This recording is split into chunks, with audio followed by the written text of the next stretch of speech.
Trair não é errado se você não está feliz. Durante nosso fim de semana de aniversário, eu tirei um print e enviei ao RH do trabalho dela, já que ela trabalhava como conselheira matrimonial. Eles acharam preocupante.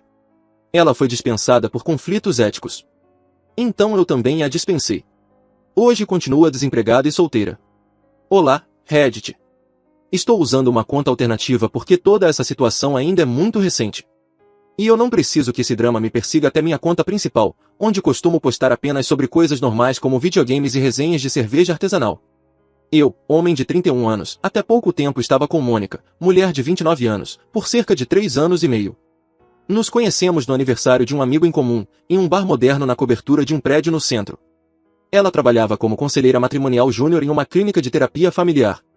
Achei incrível o fato de ela ajudar casais a enfrentarem seus problemas. Parecia alguém com valores sólidos, entende?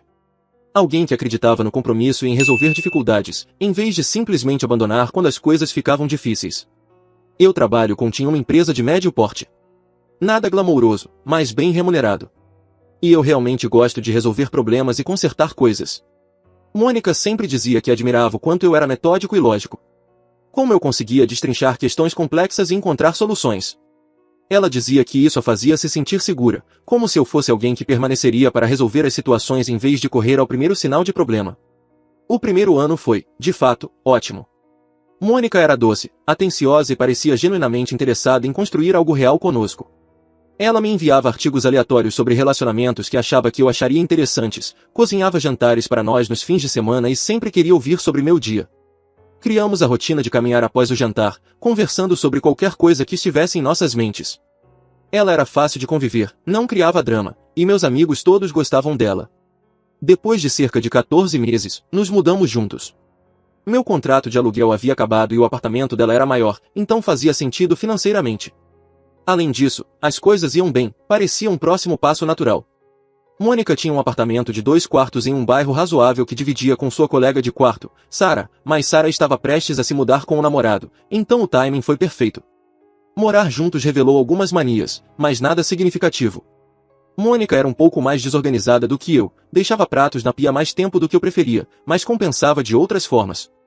Ela era ótima em planejar atividades divertidas para os fins de semana, lembrava de datas importantes, em geral, era atenciosa com os espaços compartilhados. Dividíamos as despesas de forma justa. Eu pagava o aluguel porque ganhava mais. Ela cobria as compras e as contas. Parecia equilibrado. No segundo ano foi quando comecei a notar algumas mudanças, mais sutis, que inicialmente ignorei. Mônica começou a passar mais tempo nas redes sociais, especialmente no Instagram e em um aplicativo chamado BeReal, onde as pessoas publicam momentos sem filtro de seus dias. Ela sempre foi ativa online, mas agora estava constantemente checando notificações, postando stories, interagindo com pessoas que eu nunca tinha ouvido falar.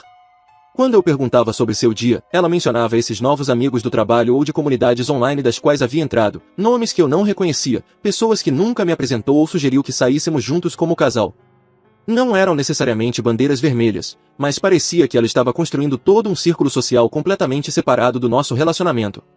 Ela também começou a se interessar bastante por conteúdos de autoaperfeiçoamento, podcasts sobre manifestação e conhecer o próprio valor, livros sobre estabelecer limites e não se contentar com menos do que você merece. Novamente, não eram coisas ruins em si, mas logo fazia pequenos comentários depois, como, algumas pessoas simplesmente aceitam a mediocridade porque é confortável ou você precisa defender o que precisa em um relacionamento. Sempre parecia, de forma sutil, direcionado a mim. Mas quando eu perguntava se havia algo específico que ela queria discutir, dizia que estava tudo bem. Por volta da marca de 2 anos, Mônica foi promovida a conselheira matrimonial sênior em sua clínica. Ela estava realmente empolgada e eu fiquei orgulhoso dela. A promoção trouxe um aumento de salário significativo e mais independência na escolha de seus clientes e métodos. Ela começou a trabalhar até mais tarde, assumindo casos mais desafiadores e frequentando workshops de desenvolvimento profissional nos fins de semana. Foi quando as mudanças reais começaram. Mônica ficou obcecada pelo que chamava de vida autêntica.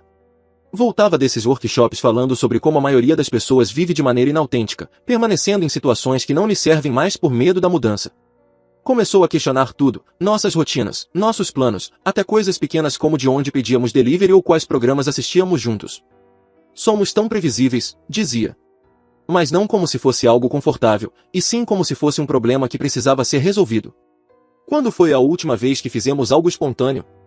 Quando foi a última vez que algum de nós correu um risco de verdade? Eu sugeria viagens curtas nos fins de semana ou experimentar novos restaurantes, mas não era isso que ela queria. Ela buscava mudanças maiores, transformações mais dramáticas.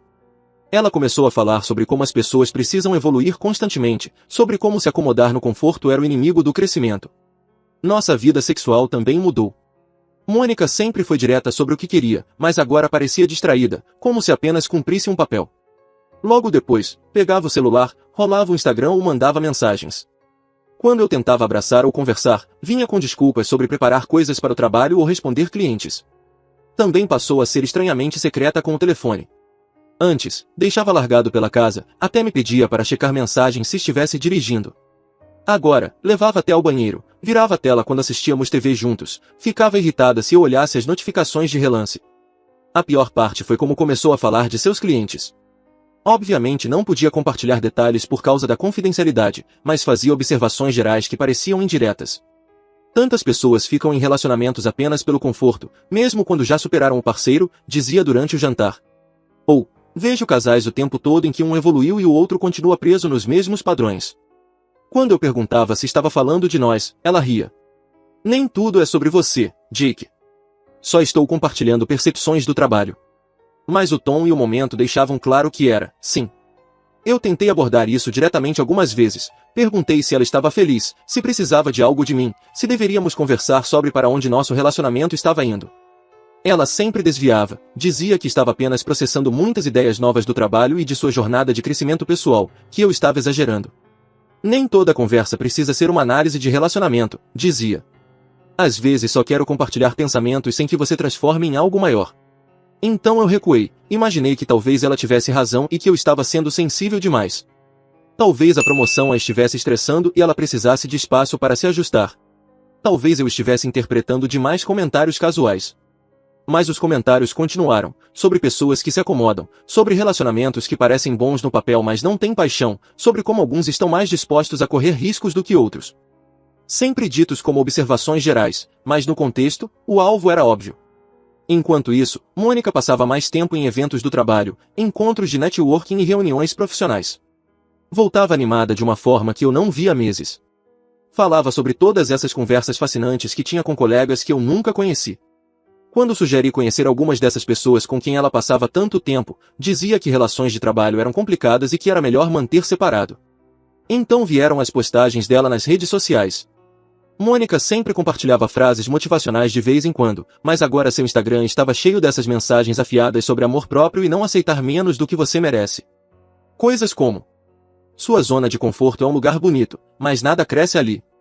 E, às vezes, a pessoa que você era quando entrou em um relacionamento não é a mesma que precisa estar nele quando chega a hora de sair. As amigas dela comentavam com emojis de fogo e frases do tipo arrasou, rainha. Eu via conhecidos em comum curtindo essas postagens. Pessoas que sabiam que estávamos juntos. Parecia humilhante. Como se todo mundo conseguisse ler nas entrelinhas, menos eu. Quando toquei no assunto, Mônica ficou na defensiva. É só mídia social, Jake. Por que você está vigiando minhas postagens como se fosse algum tipo de perseguidor? Eu tenho o direito de compartilhar coisas que me inspiram. Eu não estava vigiando nada.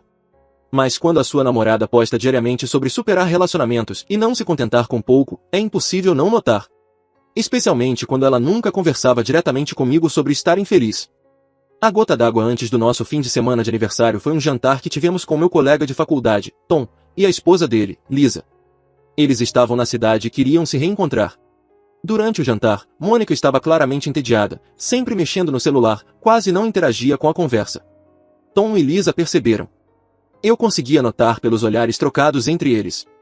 Em certo momento, Lisa estava contando uma história engraçada sobre a viagem que tinham feito recentemente. E Mônica ficou o tempo todo com os olhos colados no telefone, sem sequer fingir que escutava. Quando Lisa terminou, Mônica levantou o olhar e disse: desculpa, emergência de trabalho. Mesmo eu vendo que ela estava rolando o feed do TikTok. No carro, depois, comentei sobre como aquilo tinha sido grosseiro. Expliquei que Tom e Lisa eram importantes para mim e que eu queria que gostassem dela. Mônica explodiu. Eu não sou macaquinha de circo para os seus amigos, Jake. Não vou fingir entusiasmo com histórias entediantes de casais suburbanos só porque você acha que é isso que uma namorada deve fazer. Talvez, se você tivesse amigos mais interessantes, eu ficaria mais engajada. Tom e Lisa são ótimas pessoas. Tom é professor. Lisa trabalha em uma ONG. São gentis, autênticos e divertidos de se ter por perto. O fato de Mônica achá-los entediantes dizia muito mais sobre o estado de espírito dela do que sobre eles. Depois disso, as coisas ficaram ainda mais distantes entre nós.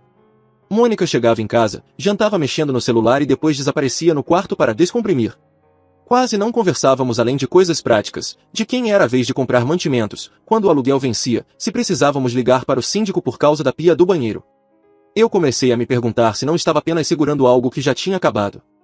Mas toda vez que eu pensava em sugerir uma pausa ou ter uma conversa séria sobre nosso futuro, Mônica tinha um dia bom. Ela surgia carinhosa, atenciosa, e me fazia acreditar que talvez estivéssemos apenas passando por uma fase difícil.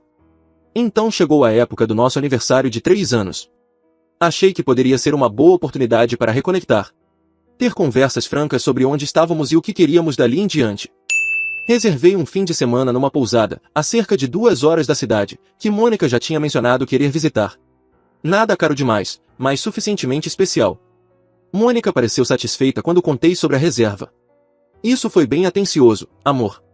Acho que precisamos de um tempo longe de todas as distrações de sempre. Naquela noite, inclusive, ela mesma tomou a iniciativa de fazermos amor, pela primeira vez em semanas, o que me pareceu um sinal positivo. A viagem até lá foi agradável. Mônica estava de bom humor, ouvimos músicas escolhidas por ela, paramos numa feirinha de beira de estrada para comprar mel e geleias locais. Ela fotografou tudo para o Instagram, mas parecia genuinamente animada com um fim de semana. Comecei a me sentir otimista, achando que talvez tivéssemos virado a página. A pousada era perfeita. Uma casa vitoriana restaurada, com móveis antigos, uma banheira de pés gigantesca e vista para colinas verdes a partir do quarto. Mônica adorou, não parava de falar sobre como era romântico e tranquilo. Jantamos no restaurante de baixo, dividimos uma garrafa de vinho, conversamos mais do que havíamos feito em meses. Nada profundo, mas conversa normal de casal, o que faríamos no dia seguinte, lugares para visitar, esse tipo de coisa. Naquela noite, pela primeira vez em muito tempo, a intimidade pareceu natural, não uma obrigação. Mônica estava presente, carinhosa, parecia realmente feliz de estar ali comigo. Fui dormir pensando que talvez o estresse da promoção finalmente tivesse diminuído, e que poderíamos voltar a ser nós mesmos. O sábado também começou bem. Dormimos até tarde, tomamos café da manhã na cama, caminhamos pelo terreno. Mônica tirava dezenas de fotos, da paisagem, de nós dois juntos, dos detalhes fofos da pousada. Ela postou algumas no Instagram com legendas como estava precisando disso e fim de semana perfeito. O problema começou na tarde de sábado. Estávamos na varanda lendo, eu com um romance policial, Mônica folheando uma revista de psicologia, quando o celular dela começou a vibrar com notificações. No começo, ela ignorou. Mas elas não paravam de chegar. Finalmente, ela olhou e viu a expressão dela mudar. Tudo bem? Perguntei. Sim, só uma confusão com a minha amiga Kira. O namorado descobriu que ela está saindo com outra pessoa e está surtando. Eu nem sabia quem era Kira, mas drama de traição parecia o tipo de coisa do qual Mônica deveria se manter distante, especialmente considerando sua profissão. Que chato. Tomara que eles consigam resolver. Mônica me lançou um olhar como se eu tivesse dito algo ingênuo. Resolver? Jake, alguns relacionamentos não foram feitos para serem resolvidos. Algumas pessoas simplesmente não são compatíveis a longo prazo, e ficar junto se torna mais prejudicial do que se separar. Mas trair não é a solução, respondi. Se você está infeliz, deve enfrentar ou terminar. Não mentir e se esconder. Não é tão simples assim, Mônica rebateu, já voltando a atenção para o celular. Nem sempre você consegue controlar quando conhece alguém que muda sua perspectiva sobre o que você quer. O jeito como ela disse aquilo fez meu estômago se revirar. Mas tentei dar o benefício da dúvida. Talvez ela estivesse apenas analisando de forma clínica, tentando entender a situação da amiga. Só que Mônica começou a digitar freneticamente no telefone, envolvida em uma conversa intensa. Largava o celular por alguns minutos, depois pegava de novo para responder. Eu tentava me concentrar no meu livro, mas era impossível ignorar o quanto ela estava animada com o drama dessa amiga. Por volta das 16 horas, sugeri caminharmos até a cidade, tomar um café, olhar as lojas de antiguidades. Mônica disse que precisava de mais alguns minutos para ajudar Kira em sua crise. Que me encontraria em 20 minutos. 1 hora depois, ela ainda estava trancada no quarto, no telefone. Eu conseguia ouvir a voz dela pelo corredor. Não as palavras, mas o tom. Animada, envolvida, rindo às vezes. Não parecia alguém aconselhando uma amiga em sofrimento. Quando finalmente desceu, estava radiante. Energética como não via há meses. Desculpa por isso, disse, sem soar nada arrependida. Akira precisava muito conversar. Fizemos o passeio pela cidade, mas Mônica estava dispersa o tempo todo. Respondia meus comentários com um burrum, enquanto digitava no celular, mal olhou as vitrines, parecia ansiosa para voltar ao quarto. No jantar daquela noite, ela estava praticamente vibrando de energia. Continuava trazendo à tona a situação da amiga, falando sobre como às vezes as pessoas precisam seguir o coração, mesmo quando é complicado. Julgar os outros por suas escolhas é limitante e mesquinho, disse, enquanto comíamos a sobremesa. Acho curioso como as pessoas condenam tão rápido a traição, sem tentar entender o contexto todo. Tipo, e se alguém está em um relacionamento que não supre suas necessidades, mas não sabe como lidar sem ferir o parceiro? E se encontra alguém que mostra exatamente o que estava faltando? Então essa pessoa deveria ser honesta sobre isso, respondi. Mesmo que seja difícil, mentir e se esconder sempre é pior do que ter uma conversa difícil. Mônica deu de ombros. Fácil dizer quando você não está nessa situação. A vida real é mais bagunçada do que qualquer coluna de conselhos amorosos. Aquela noite, Mônica ficou no celular até quase 2 da manhã. Ela dizia que estava lendo artigos para o trabalho, mas eu via o reflexo da tela no espelho em frente à nossa cama. Redes sociais, aplicativos de mensagens, nada relacionado ao trabalho. Na manhã de domingo, em vez do café preguiçoso e do check-out que havíamos planejado, Mônica acordou cedo e já pegou o celular. Passou toda a manhã grudada nele, mal falando comigo, respondendo minhas perguntas diretas com respostas de uma palavra. Pronto para voltarmos? Perguntei por volta das 11 horas. Na verdade, podemos sair um pouco mais cedo? Respondeu ela. Prometi ligar para Akira antes das 14 horas e quero garantir que teremos bom sinal em casa. A volta foi tensa. Mônica passou a maior parte do caminho digitando, só levantava os olhos para me dar instruções ou responder perguntas sobre onde parar para almoçar. Aquele sentimento doce e conectado de sexta-noite parecia ter acontecido meses atrás, e não apenas 2 dias. Mas a bomba real caiu naquela tarde. Chegamos ao apartamento por volta das 13 horas. Mônica foi imediatamente para o quarto ligar para Akira, fechando a porta atrás de si. Eu podia ouvir sua voz animada, rindo, usando aquele tom flertante que ela costumava usar comigo quando começamos a namorar. Tentei respeitar a privacidade dela, desempacotei nossas malas, lavei roupa, fiz um sanduíche. Mas depois de 2 horas ouvindo risadinhas e sussurros, comecei a ficar desconfiado. Isso não parecia aconselhar uma amiga sobre dramas amorosos. Por volta das 16 horas, Mônica finalmente saiu do quarto. Brilhava novamente, com aquela mesma energia feliz do dia anterior. Vou encontrar Akira para um café, anunciou. Ela realmente precisa de apoio presencial agora? Perguntei. Achei que você estava ajudando a lidar com um drama de traição por telefone. Por que ela precisaria se encontrar em público? Não era para manter tudo em sigilo? A expressão dela mudou por um instante. É complicado. Às vezes, conversar cara a cara é mais eficaz do que por telefone. Posso me atrasar para voltar? Ela realmente estava envolvida demais. Saiu por volta das 16h30, vestida de forma exagerada para confortar uma amiga em crise, vestido leve, maquiagem completa, joias que eu lhe dera no último aniversário. Quando comentei que ela estava bonita, disse. Só quero me sentir bem arrumada ao apoiar alguém em um momento difícil. À noite, sozinha no apartamento, comecei a refletir sobre tudo o que acontecerá nos últimos meses, a distância, as postagens nas redes sociais, os comentários sobre pessoas que se conformam ou superam relacionamentos, o súbito envolvimento de Mônica com o drama de traição da amiga, as ligações e mensagens que exigiam tanta privacidade. Não estava bisbilhotando, mas quando abri o Instagram para checar algo relacionado ao trabalho que um colega havia me marcado, a história de Mônica apareceu no topo do feed. Ela havia postado uma foto do nosso fim de semana, nós dois na varanda do B&B. Mas a legenda me congelou o sangue. Fim de semana perfeito para clarear a mente. Lembre-se, trair não é errado se você não está feliz. A vida é curta demais para se contentar com conforto em vez de magia. Autêntico. Sem arrependimentos, siga seu coração. Fiquei olhando para a tela por 1 minuto inteiro, lendo a legenda repetidas vezes, pensando se tinha interpretado mal. Não. Estava lá, em preto no branco. Minha namorada de 3 anos e meio, que trabalhava como conselheira de casais, acabará de postar para seus mais de 800 seguidores que trair era aceitável se você estivesse infeliz. No fim de semana de nosso aniversário, usando uma foto nossa juntos. Tirei um print imediatamente, embora não soubesse exatamente por quê. Instinto? Choque? Então percorri os comentários que já começavam a chegar. Sua amiga do trabalho, Sarah, comentou: Yes Queen, você merece tudo. Um cara que eu nunca tinha ouvido falar, Marcos, finalmente alguém com juízo.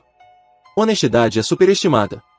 Prima dela, Jen, a vida é curta demais, amor. Faça o que te faz feliz. Mais comentários no mesmo tom, todos encorajando a ideia de que a desonestidade era aceitável desde que servisse à felicidade pessoal. Pessoas que sabiam que ela estava em um relacionamento comigo, aplaudindo que era claramente uma justificativa para trair. Sentei ali por cerca de 1 hora, processando tudo. Agora fazia sentido, a distância, o sigilo, as chamadas, as postagens nas redes sociais sobre não se contentar. Mônica não estava passando por uma fase de crescimento profissional ou se ajustando à promoção. Ela estava me traindo. Pior, estava anunciando publicamente que achava moralmente aceitável trair. Usando nosso fim de semana de aniversário como pano de fundo, e trabalhando como conselheira matrimonial, profissão baseada em ajudar casais a construir confiança e comunicação. A hipocrisia era absurda. Tirei prints da postagem e de todos os comentários, e comecei a pensar no que fazer em seguida. Poderia confrontar Mônica quando ela voltasse do café com Akira, mas qual seria o ponto? Ela já tinha decidido que trair não era errado se estivesse infeliz. Já havia escolhido seu caminho. Então me lembrei de algo que Mônica mencionara quando foi promovida. A clínica tinha regras éticas rígidas para funcionários, especialmente sobre presença nas redes sociais e declarações públicas que poderiam conflitar com a missão profissional. Eles até faziam treinamentos sobre manter limites e comunicação apropriada. Uma conselheira matrimonial publicamente dizendo que trair era aceitável parecia exatamente o tipo de situação que o empregador gostaria de saber. Achei o site da clínica e localizei o contato do RH. A diretora de RH se chamava Patrícia Wells, e havia um formulário para relatar preocupações éticas sobre funcionários. Preenchi com cuidado, explicando que estava relatando um funcionário que havia feito declarações públicas que contrariavam a missão e padrões profissionais da clínica. Anexei prints da postagem de Mônica e dos comentários, com uma breve explicação sobre seu papel na clínica. Não mencionei que era namorado dela. Isso pareceria complicar as coisas. Apresentei-me apenas como um membro da comunidade preocupado que havia visto uma conselheira matrimonial endossando publicamente a infidelidade e achava que a clínica deveria estar ciente. Enviei o relatório por volta das 22 horas, justo quando Mônica mandava mensagem dizendo que ficaria fora até tarde para continuar apoiando Akira. Na manhã de segunda-feira, Mônica saiu para o trabalho antes de eu estar totalmente acordado, o que era incomum. Normalmente tomaríamos café juntos e conversaríamos sobre os planos do dia, mas ela já tinha ido às 7 horas, deixando apenas um bilhete dizendo que tinha reuniões cedo. Fui ao trabalho tentando focar nas tarefas normais, mas continuava checando o celular por novidades. Por volta das 11 horas, recebi uma mensagem de Mônica dizendo que estava tendo um dia estranho no trabalho. Conversamos à noite? Pode chegar em casa mais cedo? Aconteceu algo. Saí do trabalho por volta das 16h30 e encontrei Mônica sentada à mesa da cozinha, com olhos vermelhos e uma caixa de lenços. Ela olhou para mim quando entrei, dava para ver que estava chorando há horas. Me demitiram, disse sem rodeios. Alguém relatou minha postagem no Instagram para o RH. Disseram que representava conflito ético com minhas responsabilidades profissionais e rescindiram meu contrato imediatamente. Sentei à mesa, tentando parecer surpreso. Que postagem no Instagram? Ela tirou o celular e mostrou a postagem do fim de semana de aniversário. Aquela sobre trair não ser errado se você estivesse infeliz. É esta? De ontem. Alguém tirou print e enviou para Patrícia, no RH, com uma reclamação sobre minha conduta profissional. Quem faria isso? Perguntei. Não faço ideia. Pode ter sido qualquer pessoa que me siga. Talvez alguém contra a clínica. Ou contra mim pessoalmente. Patrícia não disse quem fez a denúncia. Apenas que havia preocupações sobre um funcionário endossando publicamente a infidelidade, enquanto toda a missão da clínica é ajudar casais a construir confiança. Mônica começou a chorar novamente. Disseram que isso demonstrava mau julgamento e colocava em dúvida minha capacidade de oferecer aconselhamento matrimonial ético. Preocupavam-se com o que os clientes pensariam se vissem isso, ou o que dizia sobre meus valores pessoais, e como isso poderia afetar meu trabalho profissional. Fiz sons de simpatia enquanto ela falava, mas internamente pensava em como a resposta do empregador dela era completamente razoável. Quem confiaria em uma conselheira matrimonial que achava que trair era aceitável? Como ela poderia oferecer terapia de casal eficaz se acreditava que a desonestidade era aceitável, contanto que servisse à felicidade pessoal? Tentei explicar que era apenas uma declaração filosófica geral, nada específico, nem relacionado aos meus clientes, Mônica continuou. Mas disseram que não importava. Postagens públicas em redes sociais refletem na reputação e nos valores da clínica. E essa era totalmente inconsistente com o que deveríamos representar. Ela me olhou com aqueles olhos desesperados. Jake, posso perder minha licença por causa disso? A clínica está reportando o incidente ao Conselho Estadual de Licenciamento. Eles dizem que isso representa uma incompreensão fundamental da ética profissional. Você pode recorrer ou algo assim? Perguntei. Posso tentar, mas a Patrícia deixou claro que eles já tinham decidido. Ela disse que já haviam recebido reclamações sobre minhas redes sociais antes. Aparentemente, algumas das minhas outras postagens sobre vida autêntica e não se contentar também haviam gerado preocupações. Mas esta foi a gota d'água. Mônica passou as horas seguintes em desespero, ligando para advogados trabalhistas, pesquisando opções, tentando descobrir como salvar a carreira. Ela estava convencida de que alguém a havia alvo especificamente, que era algo pessoal e não profissional. Quem estaria monitorando minhas redes sociais tão de perto? Continuava perguntando. Tem que ser alguém que me conheça. Alguém que queira causar problemas. Eu apenas ouvia e oferecia apoio genérico. Mas também a observava cuidadosamente. Em nenhum momento durante todo esse colapso ela reconheceu que talvez, só talvez, postar que trair era aceitável enquanto trabalhava como conselheira matrimonial tivesse sido uma má ideia. Em nenhum momento pareceu entender por que o empregador poderia ter preocupações legítimas sobre seu julgamento e valores. Ela estava totalmente focada em se colocar como vítima de tratamento injusto. Não no fato de que suas ações tinham consequências. Naquela noite, o celular de Mônica estava bombando com mensagens de amigos e colegas que souberam da demissão. Em vez de se recolher e tentar reconstruir sua reputação, ela contava a todos que quisessem ouvir sobre o quão injustiçada ela havia sido. Como a clínica havia exagerado por causa de uma postagem inofensiva. Ela até ligou para os pais para reclamar, descrevendo-se como vítima de assédio no trabalho e alegando estar sendo punida por expressar suas opiniões pessoais. Ouvi essas ligações e senti minha simpatia restante evaporar. Mônica havia endossado publicamente a traição no nosso fim de semana de aniversário, provavelmente enquanto me traía ativamente, e sua única preocupação era quão injusto era enfrentar consequências profissionais. Na manhã de terça-feira, tomei minha decisão. Mônica ainda estava na cama quando saí para o trabalho, alegando que estava muito abalada para levantar. Passei o dia refletindo sobre tudo o que nos levou àquele ponto.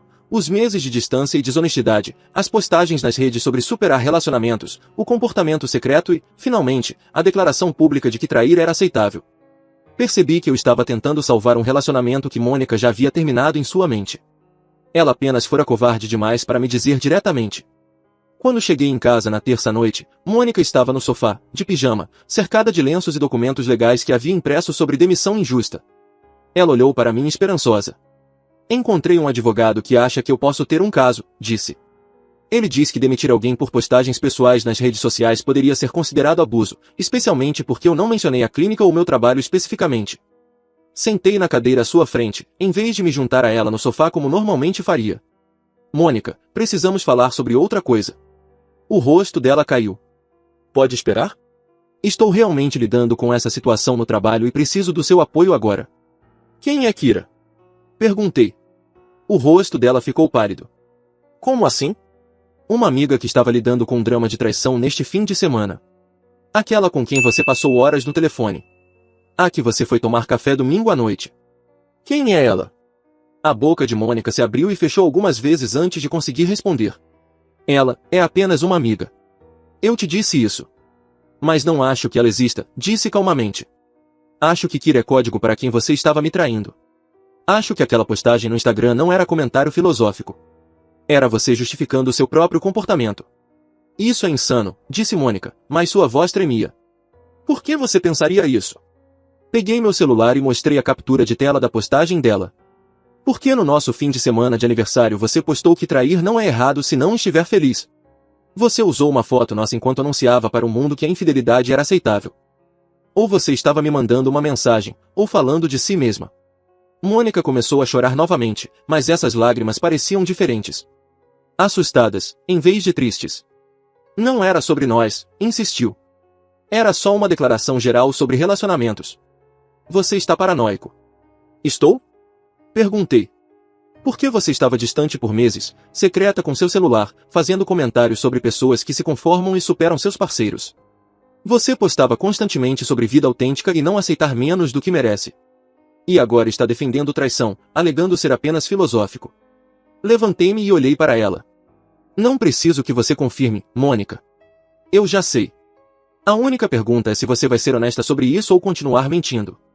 Ela ficou quieta por um longo tempo, apenas chorando e olhando para as mãos. Finalmente, levantou os olhos para mim. Não é o que você pensa, disse baixinho. O que é então? Conheci alguém há alguns meses, em um desses workshops de desenvolvimento profissional. Nos conectamos de um jeito diferente, mais intenso, parecia que nos entendíamos em um nível mais profundo. Meu estômago se revirou, mas mantive a voz firme. E você tem visto ele? Não estou vendo, disse rapidamente. Só conversando. Tentando nos conhecer. Explorando o que isso poderia significar. E isso foi o que você fez durante todo o nosso fim de semana de aniversário enquanto eu pensava que estávamos comemorando? Novas lágrimas começaram a cair. Não planejei. Ele apenas me enviou mensagem quando chegamos ao B&B e começamos a conversar sobre a situação do relacionamento dele. Ele está passando por algo parecido. Se sentindo preso com alguém que não o entende mais. Então você passou o nosso fim de semana de aniversário tendo um caso emocional com um cara que também está em um relacionamento. Não é um caso, protestou. Não fizemos nada físico. Estamos apenas entendendo as coisas. E a postagem no Instagram? Ela enxugou os olhos. Eu só estava me sentindo tão clara sobre tudo pela primeira vez em meses. Como finalmente entendi o que precisava e merecia. Sentiu-se libertador dizer isso em voz alta. Assenti lentamente. Ok. Obrigada por finalmente ser honesta. Mônica parecia esperançosa por um instante. Como se isso significasse que poderíamos consertar as coisas. Aqui está o que vai acontecer, continuei. Você vai se mudar do meu apartamento. Este relacionamento acabou. O rosto dela se desfez. Jake, por favor. Podemos resolver isso. Eu cometi um erro, mas podemos superar isso. É isso que casais fazem. Não. Isso é o que casais fazem quando alguém comete um erro e assume a responsabilidade por ele. O que você fez foi passar meses planejando sua saída enquanto mentia na minha cara sobre isso. Você teve um caso emocional durante nosso fim de semana de aniversário e ainda postou publicamente que trair é aceitável. Isso não é um erro. É um padrão de escolhas. Mas eu nem fiz nada físico com ele, disse ela desesperada. É só uma conexão emocional. Podemos reconstruir isso entre nós.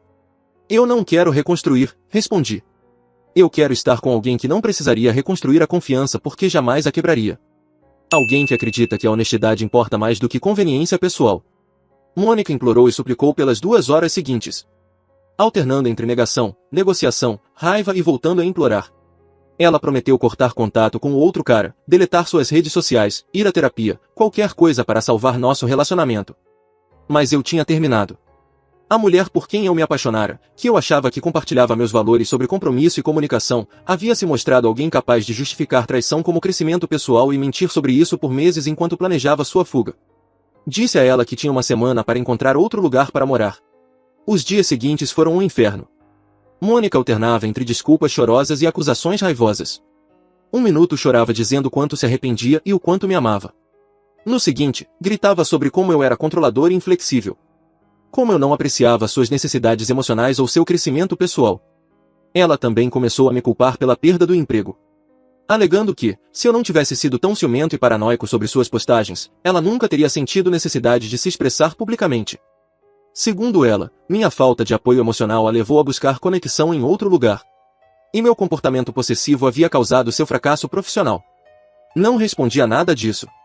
Apenas ajudei a arrumar suas coisas e organizei para que ficasse temporariamente na casa da amiga Sarah. No dia em que se mudou, Mônica fez um último apelo. Você vai se arrepender disso. Tínhamos algo real, e você está jogando fora porque não consegue lidar com meu crescimento pessoal. Você nunca encontrará alguém que te entenda como eu te entendo. Espero que não seja verdade, respondi. Porque a forma como você me entende aparentemente inclui achar que eu sou burro o suficiente para acreditar em mentiras transparentes por meses. Isso foi há 3 meses. Descobri por amigos em comum que Mônica nunca deu andamento à ação de demissão injusta. Acontece que, quando seu advogado descobre que você postou publicamente que trair é aceitável enquanto trabalha como conselheira matrimonial, não há muitas chances de ganhar um caso sobre tratamento injusto. Ela continua desempregada. A investigação do Conselho de Licenciamento ainda está em andamento. E está tendo dificuldade para conseguir entrevistas em sua área. Aparentemente, a informação se espalha rapidamente na comunidade de aconselhamento matrimonial, especialmente quando o julgamento profissional de alguém se torna questionável de forma tão pública. O cara com quem ela teve o caso emocional, chamado Marcos, o mesmo que comentou na postagem dela, aparentemente decidiu que seu próprio relacionamento valia a pena ser salvo. Segundo Sarah, que ouviu de outra pessoa, ele cortou contato com Mônica depois que a namorada descobriu a amizade deles e deu um ultimato.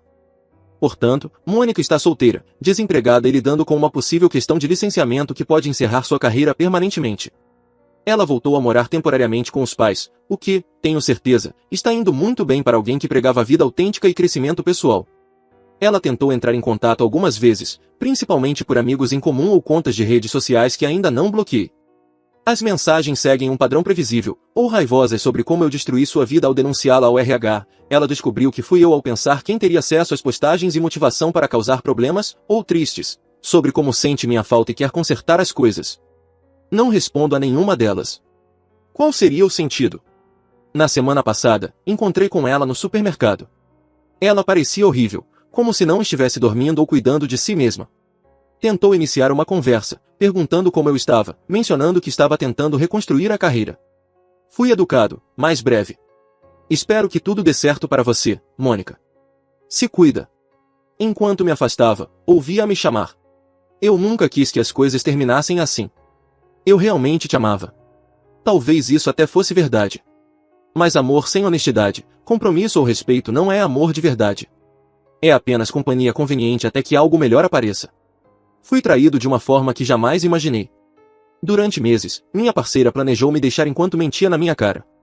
No fim de semana do nosso aniversário, ela se envolveu emocionalmente com outro homem e ainda teve a audácia de postar publicamente que trair era aceitável. Não foi um erro, foi um padrão de escolhas. Ela implorou, chorou, prometeu mudar, mas eu já estava decidido. Queria alguém que nunca precisasse reconstruir confiança porque jamais a quebraria. Expulsei-a de casa e vi sua vida desmoronar. Perdeu o emprego, foi investigada pelo conselho, abandonada pelo amante e acabou de volta à casa dos pais, sozinha e sem futuro. Meses depois, quando a reencontrei, percebi uma verdade amarga: amor sem respeito, honestidade e compromisso não é amor.